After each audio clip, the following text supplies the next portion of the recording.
रही बात ओबीसी की महिलाओं को इस आरक्षण से दूर करके जो ओबीसी के एमपीज हैं, जो इनके गलत निर्णयों के ऊपर आवाज़ उठाते हैं, उनकी आवाज़ बंद करने के लिए 99 लोगों को हटाकर उनका मुंह बंद करके 181 महिलाओं का समर्थन प्राप्त करने का ये षड्यंत्र है, ये गहरी साजिश है ओबीसी के प्रति। देखा होगा जंतर मंतर पर आज पूरे भारतवर्ष से, पूरे हिंदुस्तान से जगह जगह से लोग आए हैं और जगह जगह से आकर यहाँ आह्वान कर रहे हैं कि पिछड़े वर्ग की आयोग को माना जाए, जो इनकी मांगे हैं उनको स्वीकार किया जाए। और जैसा कि आप सभी जानते हैं कि जब चुनाव आता है, चुनाव के समय में कोई भी सरकार पिछड़े वर्ग को लुभाने की कोशिश करती है, क्योंकि सभी जानते हैं कि मध्यम वर्ग को समय नहीं है। और जो दलित समाज है, दलित समाज वोट करता है, और जो हमारा पिछड़ा वर्ग समाज है, पिछड़ा वर्ग सरकार बनाता है, क्योंकि बड़े लोगों को ज़रूरत नहीं है, ना तो सरकार की है, उनके हर जगह काम हो जाते हैं, हर जगह सुविधा मिल जाती हैं। ज़रूरत है हम जैसे लोगों को, इसलिए यहाँ पर भारतवर्ष से लोग आए हैं और भारतवर्ष से लोग जो अपनी मांगों को रख रहे हैं। प्रजापति समाज जिस तरह से तांगे का काम और मिट्टी के बर्तन बनाने का काम कर रहे हैं, इस हिसाब से अगर देखा जाए तो ओबीसी की जगह इनको एसटी में शामिल करना। देखिए, ये बात अलग है, लेकिन मैं एक बात और बताना चाहूँगा आपको।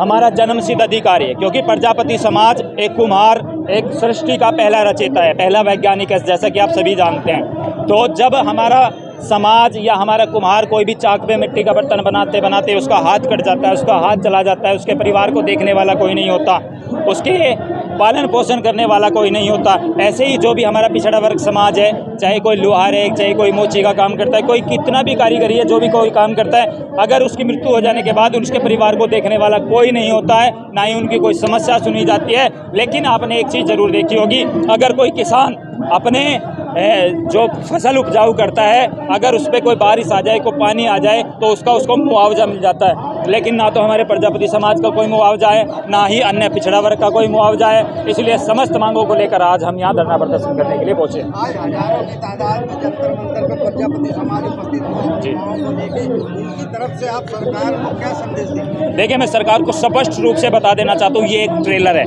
और पिक्चर अभी दिखाना बाकी है। अगर हम पिक्चर दिखाने पे आ गए, तो अगर हम वोट देकर, झंडे उठाकर, भीड़ इकट्ठी कर जिताना जानते हैं, तो सरकार को गिराना भी जानते हैं। पिक्चर तो आप इससे पहले भी दिखा चुके हैं, प्रजापति समाज पूरे जंतर मंतर पर बिखरा हुआ था जी। इससे पहले भी आप लोगों ने ज्ञापन दिया होगा सरकार।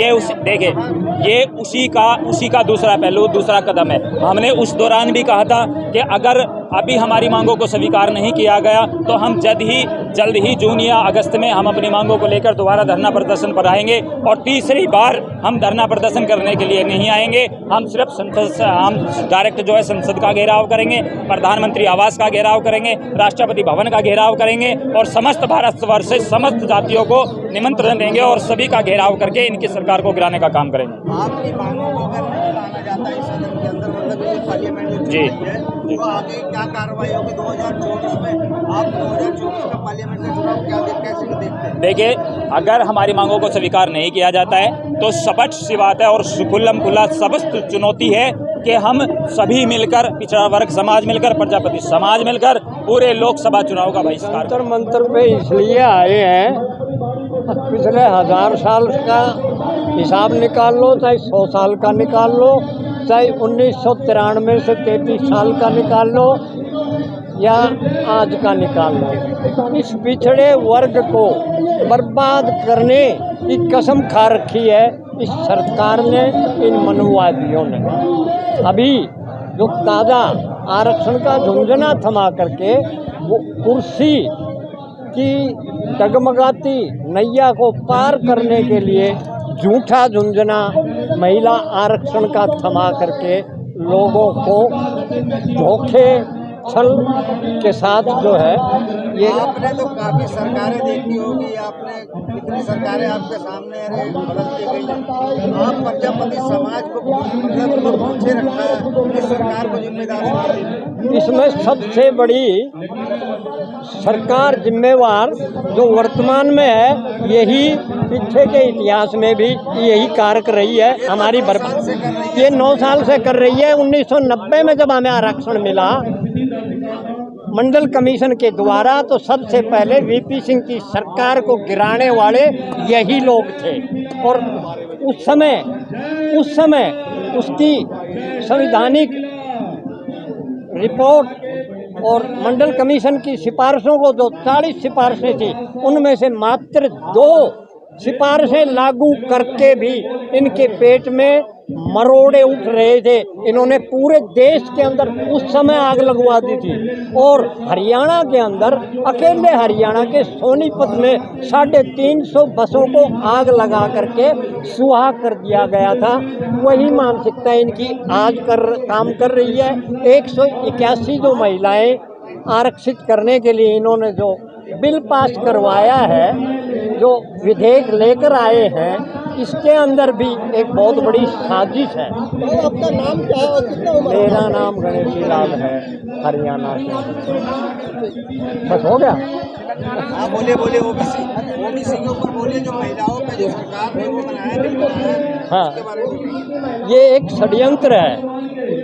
जब जिसकी जितनी संख्या बारी उसकी उतनी हिस्सेदारी, तो किस नाम के ऊपर अमित शाह ये बार बार बता रहे हैं कि ओबीसी प्रधानमंत्री है, ओबीसी के तो सारे काम होते हैं और किस बात का आरक्षण वो देखा जाएगा, सुना जाए।